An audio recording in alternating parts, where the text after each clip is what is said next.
errant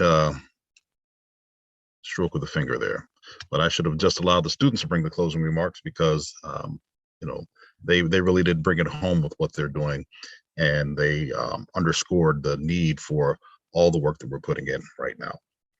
But they are the fulfillment of our wildest dreams, right? That's who they are and what they show. So I'm going to share some information. I'm going to share my screen, share some information. And this is a discussion that really is about this continuum of activities. As was noted in the bio there, I am really a K-12 educator that has had the opportunity to work in other spaces, including the higher ed space and working with higher ed partners. But it's all in service of how do we provide more equitable spaces in STEM.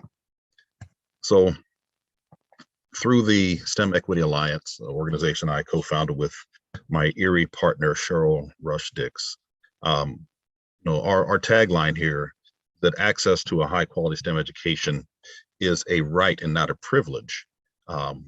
And that's an important foundation for us, that we really do see and believe that when students are given the access to what they actually have a right to, that they are able to make choices in life. And it's the structures that often limit students' choices, not the students themselves. And so we have to provide those structures which give them the ability to make choices. And STEM is a critical set of choices that they can make. So we've seen this before. I've had this discussion, and this is rhetorical because this is kind of a one-way presentation. But what image comes to your mind when you hear a scientist, right? So they've had these draw a scientist activities for 50 years now, and a child will draw who they see as a scientist. And after 50 years of this, there are a couple of things that we know. 50 years of data tell us that where predominantly scientists were, the scientist students would draw were men, right? But children's perspectives and their perceptions of a scientist have shifted over the years. And so now we actually get a lot more diverse scientists being drawn, where young girls will more often draw a woman. Like 60% of young girls, kindergarten, first grade, will draw a woman.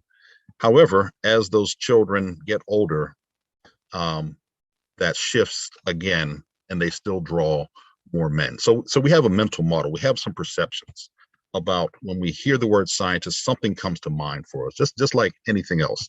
When we hear it, we have an image that comes into our minds, which may or not be accurate, but it reflects what we're thinking at any time. It reflects who we are, our values. It reflects our experiences as well.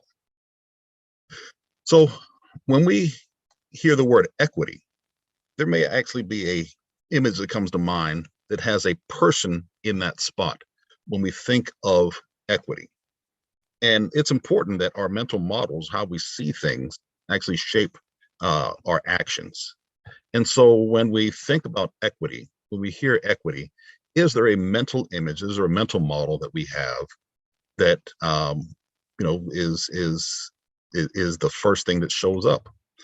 Perceptions of equity is often centered on otherness, right? So it is equity is not something that I need. Equity is something that other people need, and it is seen in relation to something that we perceive to be a normative standard. Often, especially in education circles, government circles, we think about equity. It is because it's centered on otherness that there's a deficit, something that has to happen in order for a gap to be closed between groups or among groups. Often it is filtered through a racialized lens, that it becomes a black-white dichotomy when we think about equity, and that's the face we may put on. And in often cases, and this is this is where the political footballs come in, and a lot of discussions, it's seen as a net loss for the whole group in order for some to achieve or for some to gain. So we have these perceptions. These are global things that may come to mind when we think of these two things. So here we have scientists on one side still being, largely white men in perception, equity being something that is necessary for those others in order to be able to achieve and get to a particular space. So we have to reconcile these ideas in our conversations. Equity is not just something that happens. Equity is a dynamic, it's an ongoing process. STEM Equity Alliance, we define it in this way, so it's a process. Since it is a process, it's active. It's about practices and policies of organizations. And here's something important. Every person, every group that's being served needs resources to fully participate. So it's not just for the other, it's not just for some. Equity is actually an all statement. Everyone has a role and a key in this world, but sometimes we need to focus in on some groups in order to accelerate them faster in participation.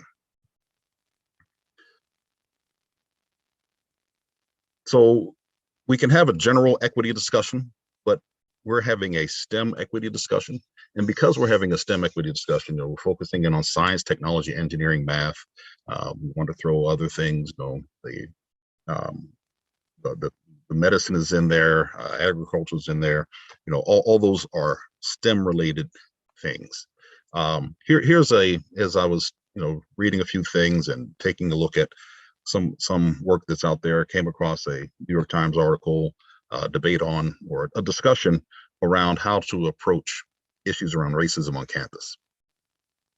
And we got a couple different quotes out of this, and a couple of different perspectives, but here's something that's kind of stuck out.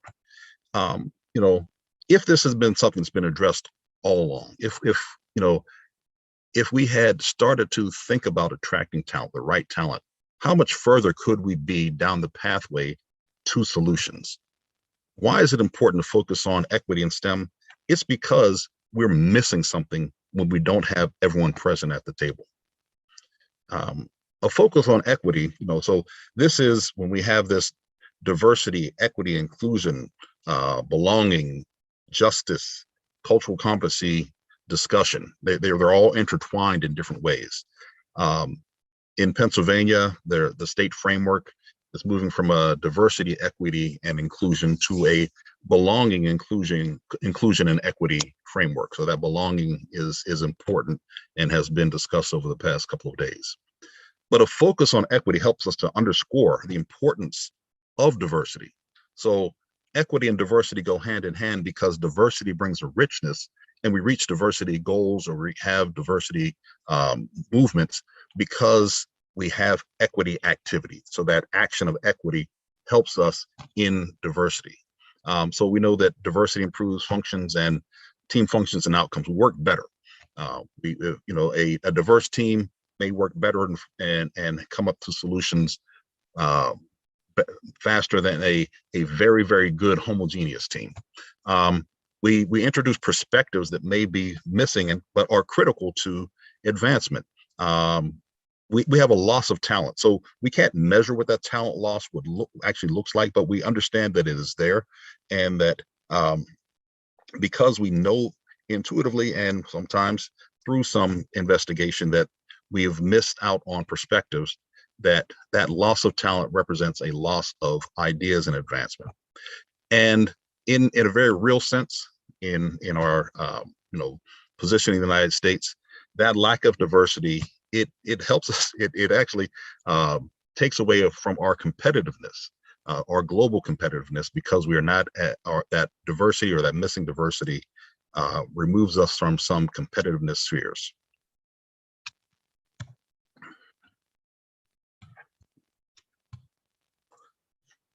So here's a great example.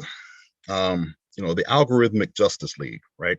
So algorithmic bias is a thing. It's a big thing. It's something that we don't think about all the time. I use this as an example when I talk about project-based learning, lining up the engineering goals, lining up goals around UN sustainability goals, and the need for technological solutions, and what algorithmic bias actually does. We're not even fully aware. We're very in tune because we're in this fourth industrial revolution. this ubiquity of technology with how we function, that we don't necessarily question the fact that every program that's written, every technological device may not necessarily work. Every website that we go to, and the decisions that are being made, especially through machine learning, may not necessarily function the same way for all users, for all people. And that's important. So an organization came out, the Algorithmic Justice League. There was a young lady who was doing work around facial recognition software. And because she was more melanated, she had darker skin, the facial recognition software did not recognize her face and until she put on a white mask. And then, of course, it recognized the face. So even with things like that, that was something that in a diverse team may have been noticed earlier, but because the researchers, the people who are developing this technology tended to look alike and have the same experiences and think in the same ways around some solutions, they missed out on some of the richness that was necessary in order to ask critical questions around how this emerging technology, or this technology that's here and emerging, may actually cause gaps and underserved particular populations. And I'm not picking on mathematics or mathematicians. This is just a funny little, cartoon that I wanted to throw in there. But there is a hierarchy, and I love the fact that math is all the way over here at the end, because in the STEM world, math often gets a pass, and it gets a pass. I used to say when I worked in New Jersey, the Department of Education, that in my experiences, scientists wanted everyone to understand and be involved in science and didn't really get why people weren't more heavily invested. Mathematicians, they said what we do is hard, and they didn't expect people to be involved.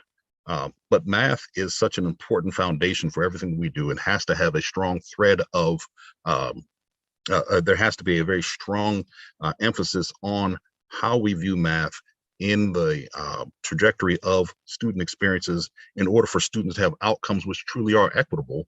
And we can't allow math to sit over on the side and continue to perpetuate that math is hard, and some people, it's okay not to do it, not to understand it, not to utilize it in your decision making and in your life.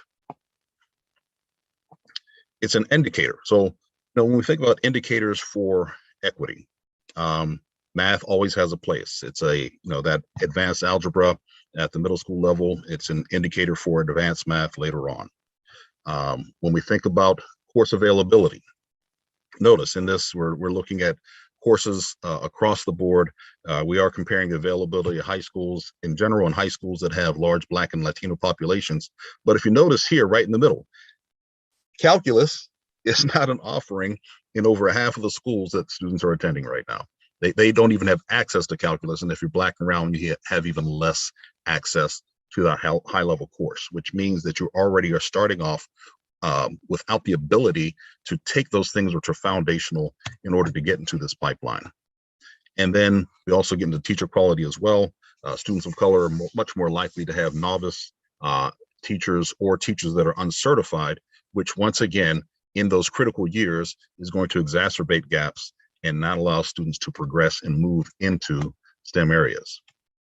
Which takes us into what does this pathway look like going from high school to college, and the role that higher education actually has here. I know that this is a higher ed conference, and higher ed is looking for solutions, but there's this inherent tension that happens at the higher ed level that we have to think about and worry about and overcome. And it is, what is our focus? What is our goal? So once again, another article that I was taking a look at, and you had two professors talking about issues of race again, and how campuses handle these issues. And, this is really telling that, from the higher ed perspective, what is actually leading the discussion is the fact that an institute of higher education is there to advance and disseminate knowledge and to advance knowledge. Does that mean that it's okay not to equitably not to treat their students in an equitable fashion, or to expect the same thing of all students who are on a campus? Is attrition okay? Is it okay that students that we still have the same perspectives or perpetuate the same perspectives that, you look to the left and look to the right, that someone shouldn't be there because they don't have the muscle power, the brain muscle, the muscle mass in order to continue on and move along in the system. There are indicators around what's important. This report from national academies, looking at indicator for success, the National Academies of Science have already said, well, if we want programs which are going to be strong programs that are going to help with the diversity, here are some of the things we can do. So this isn't a new conversation. It's a conversation that, of course, has taken a different tone in the past 2 years. But it's not something that people haven't thought richly about. But what do we do with the information that's out there, and how do we proceed? In how we see the world, we have a couple of different areas of focus, right? So when we think about core areas of analysis and STEM-focused work, and this goes back to, how does the university see its mission? How do they see this equity work in aligning with its mission? And then how do STEM departments and STEM faculty specifically see this work? So we have purpose, right? So when we think about an equity orientation, how can that orientation still help you achieve those key objectives? Is it contrary to, or is it aligned to the objectives that you have? Are there, emerging opportunities, existing emerging opportunities? Are there things that are already sitting there that just have to be aligned to equity objectives? And then the products or the outcomes that we have, when we're thinking about what we're trying to produce, how do we then turn those outcomes and make sure that they're aligned to an equity orientation? When we do our work, we think about equity through systems. So systems to us, to everyone, I guess, but in our work, we simplify it in this way, that we have people, we have cultures, and we have impacts. And, so who does the work, who receives the benefit is the people. The policies, practices, expectations, the informal and formal rules are the culture. And then the impacts of the system, it's who we are and what we believe that we actually do. So those are our areas of our system. And we identify the system as being in this type of dynamic here, where we have, these double-headed arrows saying there's a dynamic equilibrium, that every part acts on the other in our system. But when we take an equity lens to this, we understand that equity is not just this thing that we're going to add to the system to make it another vertice on the system. Equity is not just a thing. Equity becomes the thing. So if you have equity in a dimensional view, so you think about equity as an activity, equity as an outcome, or equity as an outlook, right? So we have dimensionality in equity. If equity has dimensionality, then we have to figure out what this means to move through this continuum of thought and how that thought impacts what we do. So one, we're going to take that diagram, that same diagram that had the people, the system, and the impact and the culture, and we're going to put equity at the center. And if we want to say equitable student outcomes, because every institute of learning, we're looking at outcomes for students. So put equitable student outcomes at the center, and then equity becomes a mediator between any of those two nodes at any time. So that culture and people are impacted by equity if we're looking at how those things are working together. Equity becomes the centerpiece and the framing of the system in this case. And then if we're looking at the dimensions of equity along that, so equity as activity may be visible at the lowest level, at the simplest level, individuals completing tasks. So I have a commitment myself personally, and I do things which are equitable in my space. But we can also we can set equity targets and equity goals and say that here's what we're going to do. And we're going to set targets and goals. And we have activities that are going to put us on a pathway to meet those targets and those goals. And we have checked off those boxes that we have now had some type of equity impact. But the highest level is equity as an outlook, or the deepest level of this work. And when we think about equity as an outlook, then our MVV, our mission, vision, and values are then aligned always to equity. Equity is an organizational identity. it becomes who you are and not just what you do. If you think about it as who you are and not what you do, then it leads every conversation. It is the framing of the conversation. It's in the middle of the conversation, and it becomes the end of the conversation. And it is completely unconscious because it is who you are and not what you're trying to accomplish. So I'm not going to do this just for sake of time, but in your minds, you can think about this. And if we did a rainfall, you would just throw it in the chat, throw a word in. But in your respective organizations, in your Institute of Higher Education, if you're in K-12, if you're in another type of organization, where is your focus? Are you an activity organization, an outcome organization, an outlook organization, or do you not have a STEM equity focus at all at this point? And you need to create one because nothing exists that's formal. And that helps us too. And I know I'm moving fast. Half an hour is not enough for this, man. I may go a half an hour plus 3 minutes, right? Just to make sure we get all this in.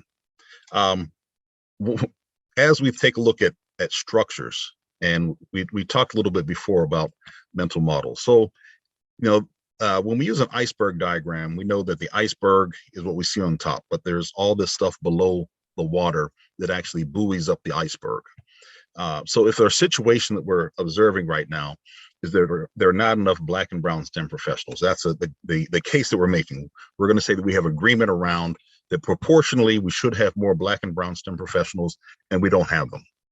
And so when we're starting to look at the system, we can see what are the patterns in the system, what are the structures in the system that are supporting that situation that we're seeing.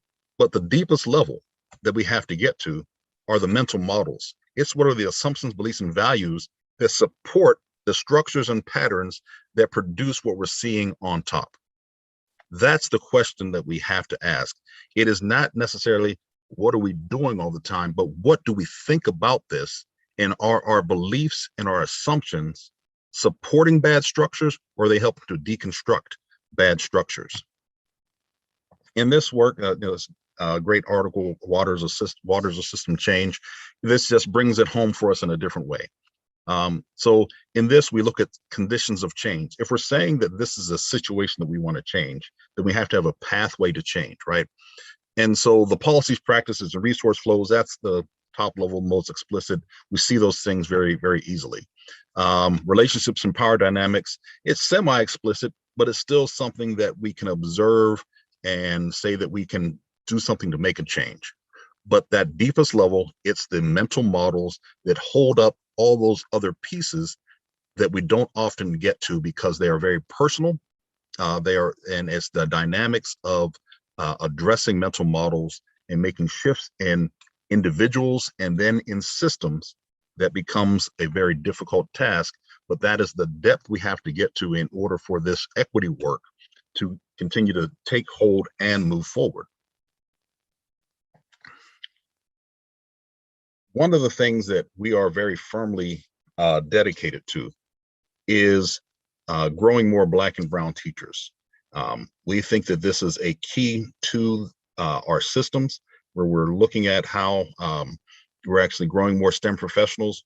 We believe that you have to have more STEM educators of color and more people who are culturally competent who are in these STEM spaces. So if we're going from left to right, we want to develop STEM teachers. So we have teachers who are in service, but then we have new teachers who are coming in that we have to grow up. If we have teachers who are culturally competent, or culturally proficient, that's what the CP stands for. So these culturally proficient STEM teachers will create more engaged students who are eligible and prepared. Eligibility and prepared is important because our systems may ensure that our students are neither eligible nor prepared. So the teachers are key in doing that.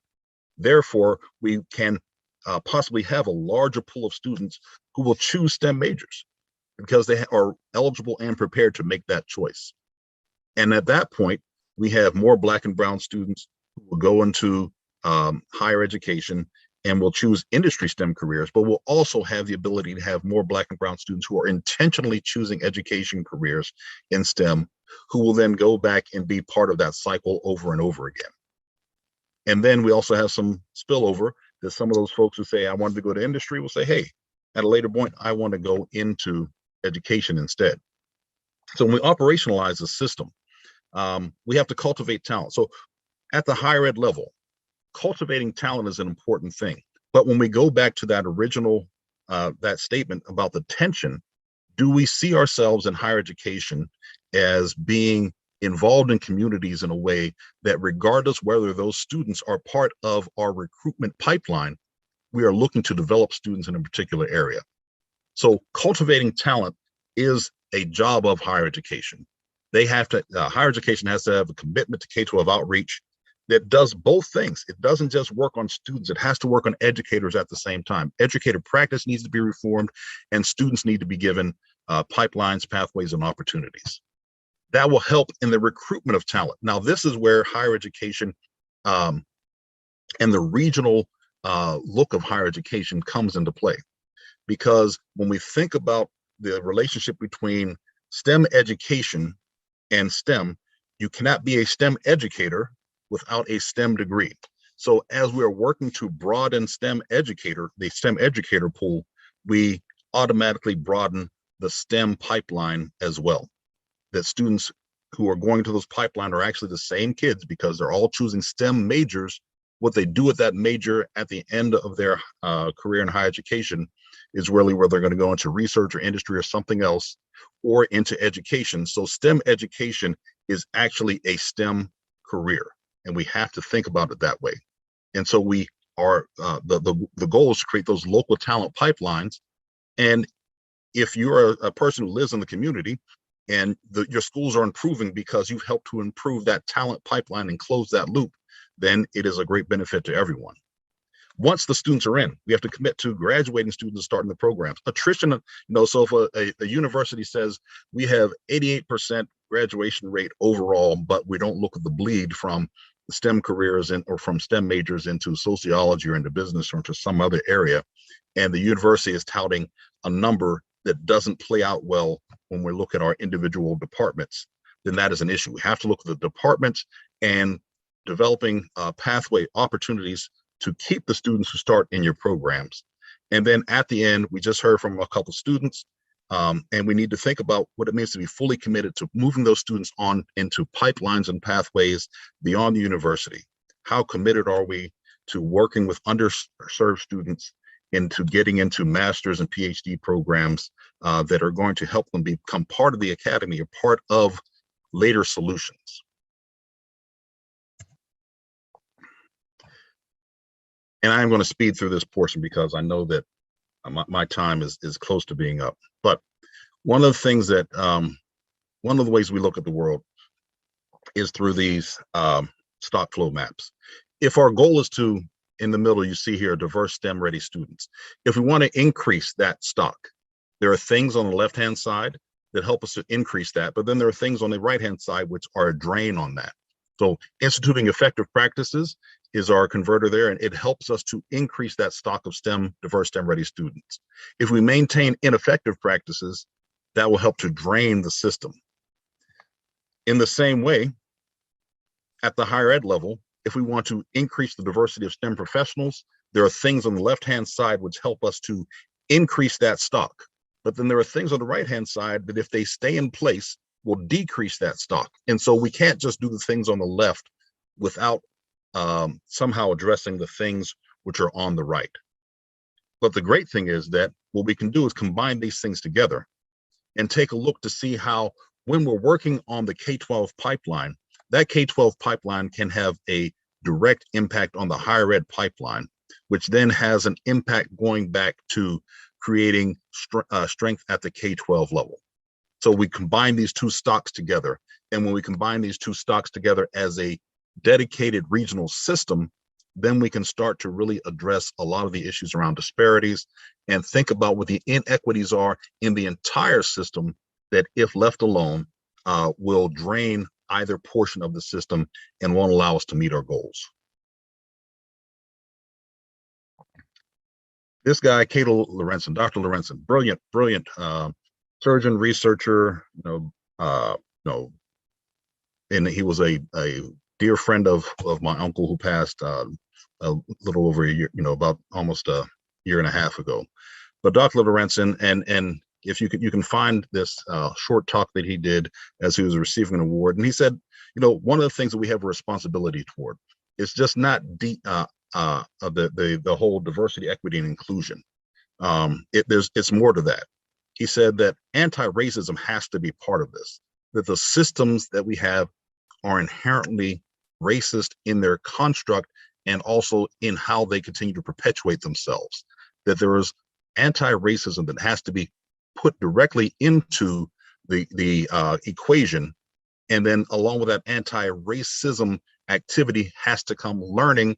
And the learning is for all those people who are involved in the system, who may be the gatekeepers, and educating them on why this is an important thing that doesn't take away from anything that we're doing, but will only add to the values of the system. And then we have to eliminate conversation that's counterproductive. Now, this came out of, this was in the news the past few days, that USA Today, and the first title they put out was, "Is Math Racist?" So we know that newspapers want to sell. And when they put things in, they put titles in that are just clickbait, right? But what did it do? It started an unnecessary debate. Instead of talking about the structures of math and how math education may work in order to not promote students of color or underserved students going forward, they put the R word in there in order to turn this into clickbait and therefore start an unproductive discussion. So we have to have discussions which are productive, that move agendas forward, and avoid those things which will derail conversations before they even begin. So my last thing that I'm going to say is that it doesn't matter where you start. You just need to pick a place to start, right? You can't do everything all at once, but decide where you want to begin. So dedicate resources to, when I showed that stock flow, dedicate resources to both portions of that stock flow at the university level. That means you're investing in your community at the same time that you're investing in the university, because the two are tied together. Retention models. So attrition needs to be unusual instead of accepted. Acceptable loss should not be part of a university model, even in STEM. My second son went to a highly competitive school for engineering, and I will never forget the fact that, when we had the dropping him off and we're having the discussion under the big tent, they said it was hard and we don't expect students to do well. Don't get used to A's. It's like, wow, that message really sucks. Where's the support? The support was coming from the outside. So the Black Student Union and the Multicultural Student Association was where support was coming from, instead of from the actual engineering department. And that was a shame. And that gets into investing in faculty training. So anyone who's going to be in front of students needs to do that job well. And it's not just because you have the content down that you can deliver that content in an effective manner in order to keep students in place. And the last piece, progressive models for assessment and grading. There's plenty of work to be done in that area, plenty to be said for that. Once again, visiting different universities, Harvard, MIT, when you come into those schools at this point, they've changed things so that they're ungraded for at least the first marking period to allow students to transition in. If the schools, which are the top schools, can say, hey, we know that the students are going to need some transition time in order to have success, and we're not going to penalize students for learning and learning our culture and learning how to be a college student, why shouldn't that be a universal practice for everyone?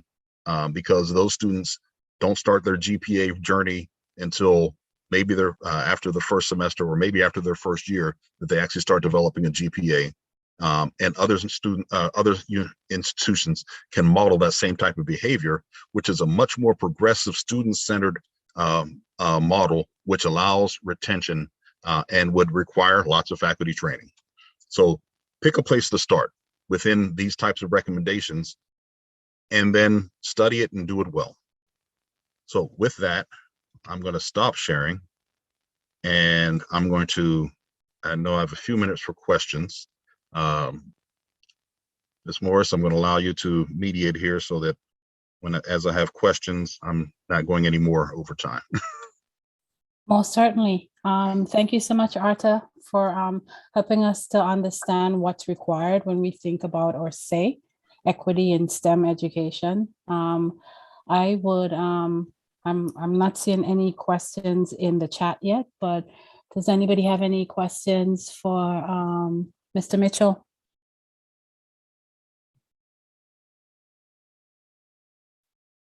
Go ahead, John. Arthur, thanks. That was great. It was really powerful. I appreciate the framing. I had a question about the upside down triangle model, which has the sort of identity of the institution at the bottom that's really foundational. And I was struck by the fact that the top things, the top three boxes, are the things that a lot of us dive into, you know, really quickly. It's, oh, we got to change the policy. People get into the weeds. And sometimes we're in environments where that vision of the whole, the mission, the values, the things that are really foundational are harder to address. And I just don't know about the interplay. I mean, starting somewhere is important. I appreciate the marching order. But I'm curious about your thoughts on that, because it seems like we tend to gravitate to those upper ones. Yeah, I appreciate that question, because, you know, so when you go back to, you know, those adaptive versus technical changes, you know, the work around that, the technical work is generally where we focus. Those are the easy things to do. Those are the things I can write a memo and say, we observe this data and we need to make this change. So create a program to do this, or just eliminate this thing that is a practice, and it might be a harmful practice. But if I don't believe that my students actually have a right to be there, if I believe that the practices that we've been doing for years are actually the right practices, and attrition is actually the right model, and anything outside of an attrition-based model is going to water down the academy and make us less effective as a institution, then that's something that will long term, you know, continue to bubble up when it has opportunity. And every time it has opportunity, I will be a resistor. I may be compliant because it's my job, but internally, am I always resisting these ideas because my mental models have never been challenged around why I may be thinking these things, which actually are, you know, go fly in the face of research, may fly in the face of all, you know, good solid practices now, just because it's something I'm comfortable with and not what I was raised in. And they have incredible inertia. So, incredible inertia. Yeah, no, Correct. Thank you. So I have a question for you too, Arthur. I mean, you had provided 4 different options, 4 different blocks, and you said pick one for people to start. And I think oftentimes institutions and groups try to do everything at the same time, right? And that's where we might see where either there is burnout in regards to sustaining equity efforts, or because we haven't really decided or figured out how to prioritize our balance. And I'm wondering if you can share insights in regards to, you know, the strategy of picking one, you know, to really focus on. Well, in some of the strategic planning work, especially, you know, and anytime work with anyone, it's we start off with who's on the initial team, that the initial team doesn't need to be everyone in the broadest conversation, but that initial team that you're starting with in order to help you make some decisions about where the best starting places are. So as a leader is putting together that team, they want that trusted team that is going to be a critical enough team and have enough diversity of roles and thinking that we can say, hey, here are all the areas which we believe are important. Here's all the initial data that we have to start making some decisions around what's important. So let's go ahead and as this initial team, make some decisions and then start to present that to a larger group. But we have to narrow it down first and say that, all right, here's where we believe our priorities are. Do you agree with them? And then if you do agree, then where's our starting point going to be? So let's then make a democratic decision around where the best starting point is, because once again, if we try to do everything simultaneously, chances are there aren't going to be enough hands or time or resources to do any of it well. Makes a lot of sense. Thank you.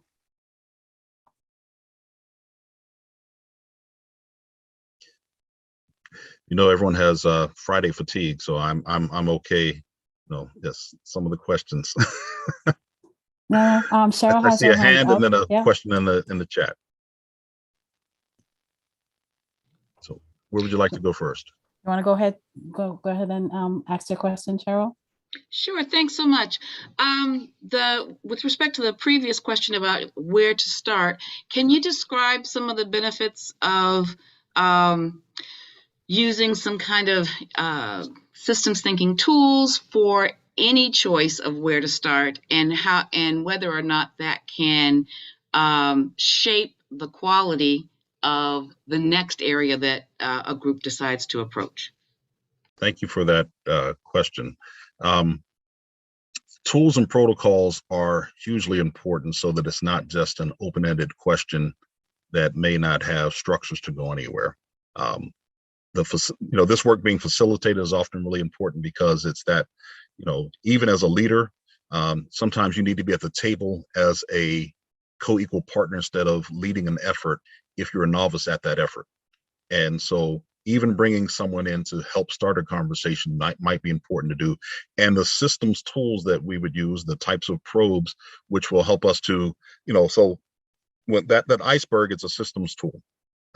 There's we will use something like a ladder of inference, and that will get to John, what you were saying. How do we start to identify those mental models based on what our based on what our experiences and our values are, and so we can start to get to what those mental models are. If there's a question that we have, how do we then start to investigate everyone's thinking around that same question, unless we have a tool to start pushing conversations around what our perceptions are around this issue, and that we democratize the activity. We have to sometimes remove some of the power dynamics so that as the group goes forward, it is really seen as an effort for the institution and not just an effort for the person who's sitting in an office, and we're supporting their office instead of supporting institutional growth.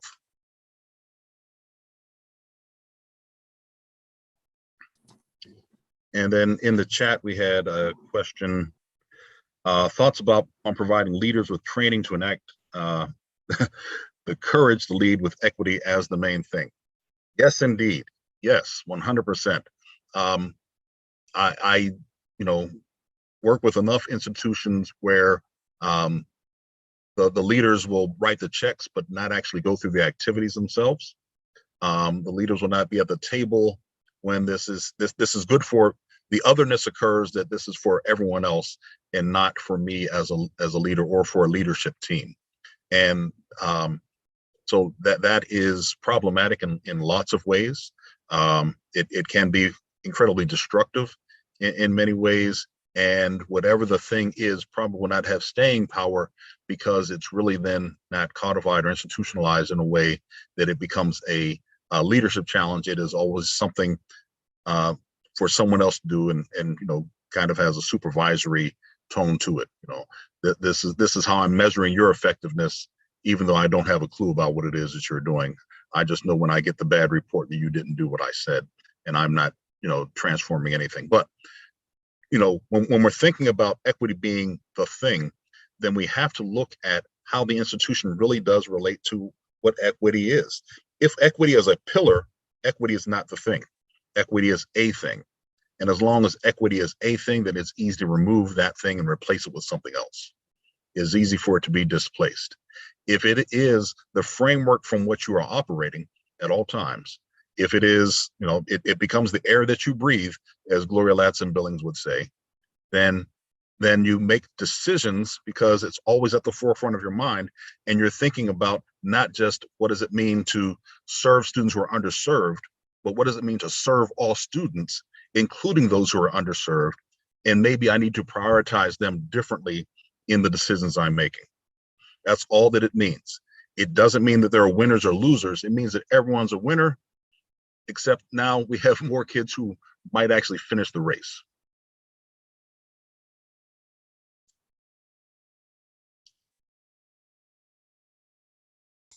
Thank you.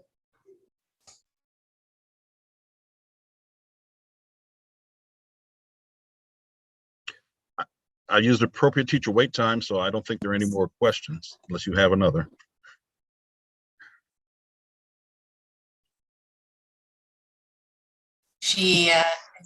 Okay. I think, thank you so much, thank you so much. Okay, thank you so much, Arthur, for provide some guidance in regards to our next steps. I believe we are ready to head over to our closeout.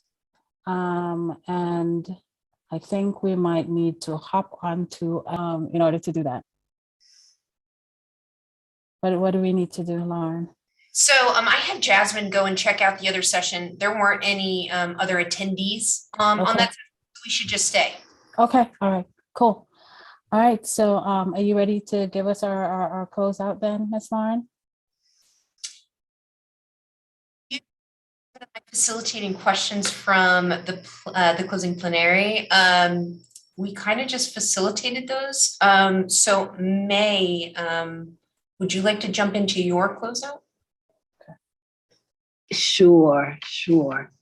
I wanted to thank everyone for being part of this third presentation or Breaking Barriers series.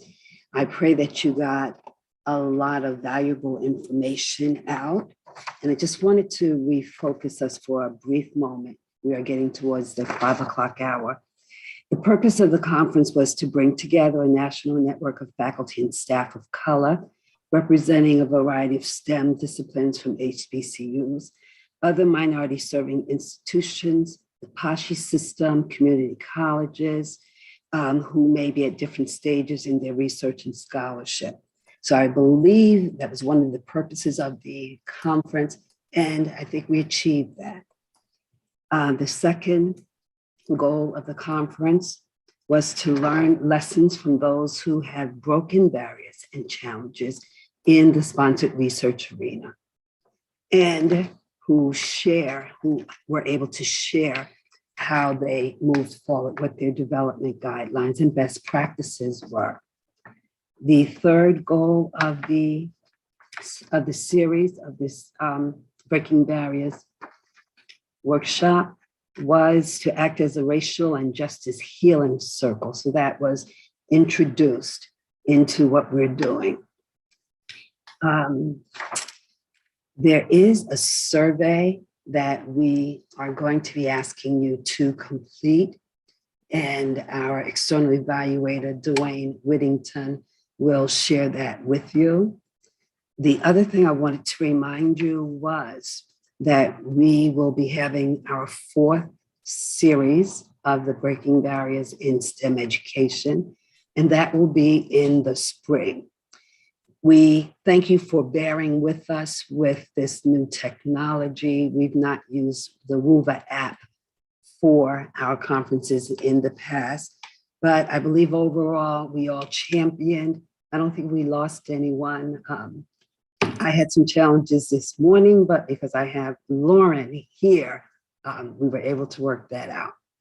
So Kizzy, I wanted to turn it over to you to talk about the next conference coming up in spring, if you can provide some more details.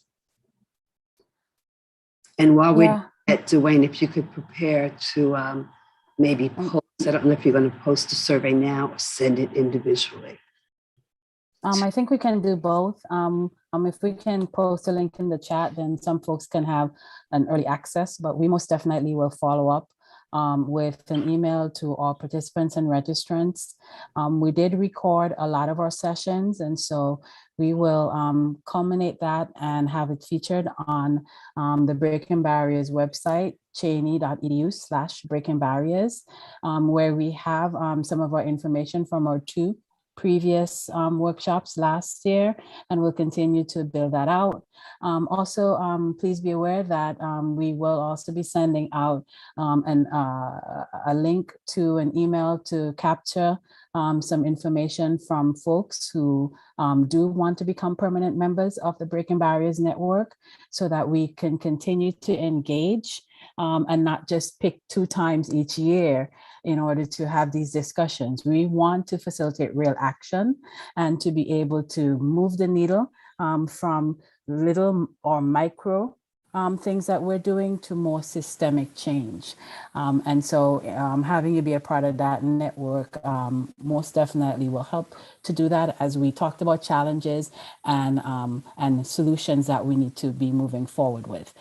In the spring, you know, we kind of thought that we would be in a good place this year in order to meet in person, you know, but that COVID is still continuing. So in the spring, as we are planning to move forward, we are thinking about, hopefully, fingers crossed, health-wise, we may be able to meet in person. If not, then we are going to try to do a hybrid approach to see how many folks we then might be able to meet in person with, and then also continue to do this in a virtual space, recording all of these artifacts and these wonderful information that's being shared so that others have access, and we will then be able to truly broaden more of an, or have more of an impact as we continue with this work. One of the key features as well is to continue some of what we've done with our engaged student learning, to continue to learn from each other in regards to the research that's being done, to make sure then that we are hearing from experts in the field, like we heard from Dr. Scantlebury and from Mr. Mitchell, who are out there, boots on the ground, who've been through all of this, and who can really help us frame out some of the activities that's required and necessary. So stay tuned to learn about the keynote speakers for the spring session, but we will begin posting some things very early next year in regards to that. Thank you, everyone. Thank you for being with us on Thursday, Friday. Friday is a very hard day, I know. Folks are looking forward to the weekend. Very much appreciated.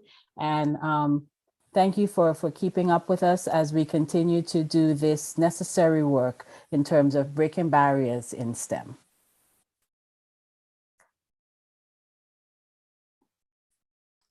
Thanks, everyone. Have a wonderful weekend.